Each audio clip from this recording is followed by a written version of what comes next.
Hello Photoshoppers, this is Rebecca and I'm going to show you another great tutorial to get you inspired for your Creepshow assignment. First I'd like to go over the technical requirements for this assignment, so I've highlighted them here for your viewing pleasure. The first one is compositing original photographs or drawings and or found imagery. So what that means is you can do a photo shoot if you want to, which would be fantastic. If you do a photo shoot, please use a digital camera. Please do not use the camera on your phone. The images are just too low resolution and you really need a lot of information to get some good effects going in Photoshop. So please use something with a larger sensor like a digital camera and then download them into your computer. The other thing is if you want to use drawings that you made, you're welcome to do that. You can scan them into Photoshop just like we scanned our first assignment. Or you can use found imagery. If you use found imagery and you do a Google search for an image, make sure in the advanced search options that you choose large images. If you choose medium or anything smaller, then they're going to be too low resolution to actually get anything good out of them. And I'll see the pixelation and the breakdown, and it's really distracting. So make sure that you choose something with lots of pixels. So the next one is incorporating typographic design and created in Photoshop. So you're going to learn how to do some of that in Chapter 7 of your textbook, as well as next week I'm going to be giving you a ton of great typography and font tutorials. So you'll be all set for that. The third one is all images must include black and white aspects converted from color. May include spot toning, tinting, and additional color effects, which means all three images, each one is going to have something that's black and white within it. So whether that means the entire piece is black and white, you can do that. You can have the whole piece be black and white with pops of color here and there, or you can have the whole thing be color with just something in there that's black and white. And I'm going to show you how to do that right now. So let's get this out of here. Get out of the way. Okay. So now I have this great awkward family photo that is super creepy and bizarre that I've chosen for this demo. This file is in the downloads folder if you want to try this yourself.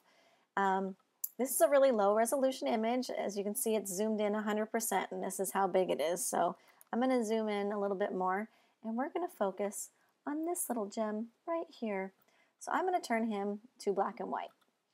I'm going to first make a selection using the Quick Select tool.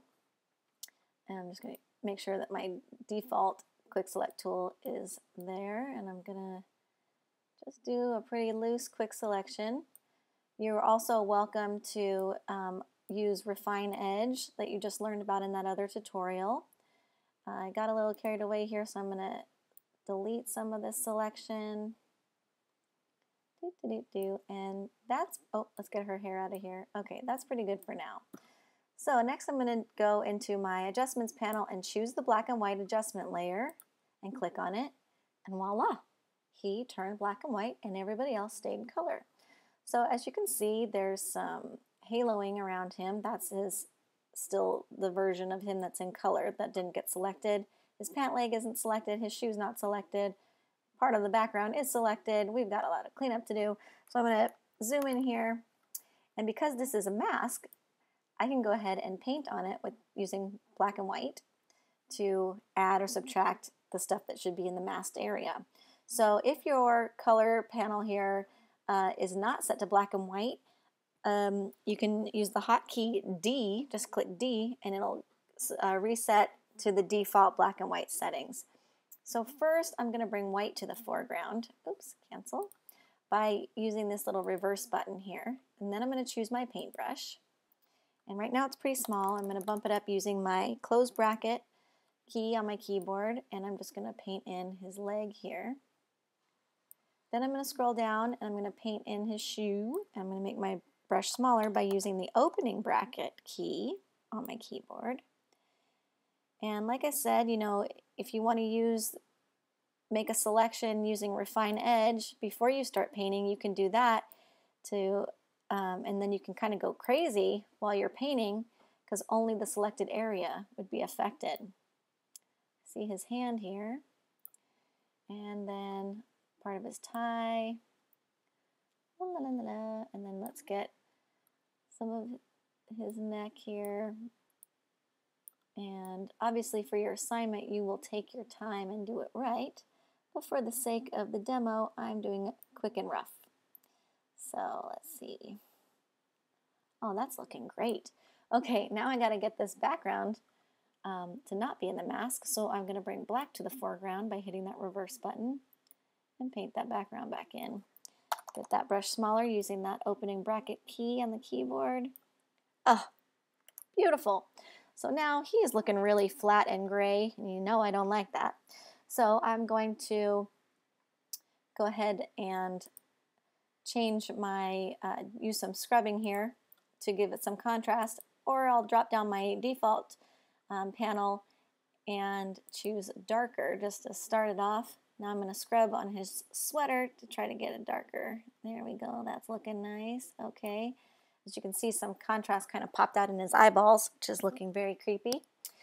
Then I'm going to show you another adjustment layer that I like to use for contrast. But first, I need to copy my selection. So I make sure that this thumbnail is selected, and I'm going to hold down my command button and see my cursor changes so that a little box pops up over the hand. Once I have the command button pressed down, I'm going to click with my mouse one time and check it out. He's been selected. So great, so easy, it's amazing. So do that before clicking on the next adjustment layer, which is going to be levels. It's the second from the left on the top layer. And now you'll see that I have an identical mask that was created for us. So that's fantastic. That means that as I try to adjust my contrast, it's not going to affect any of the girls or animals in the picture. So now click on this black arrow and drag it to the right, and you'll see the blacks get darker and richer, right? I don't want to lose too much detail in there, but then you got to do the opposite too, or it'll be too dark. So click on the gray slider and you can pull it and look at those eyes just come to life. So creepy. Okay, great. So that is my masterpiece, and I hope that you had fun and learned a lot from this. I can't wait to see what you guys come up with.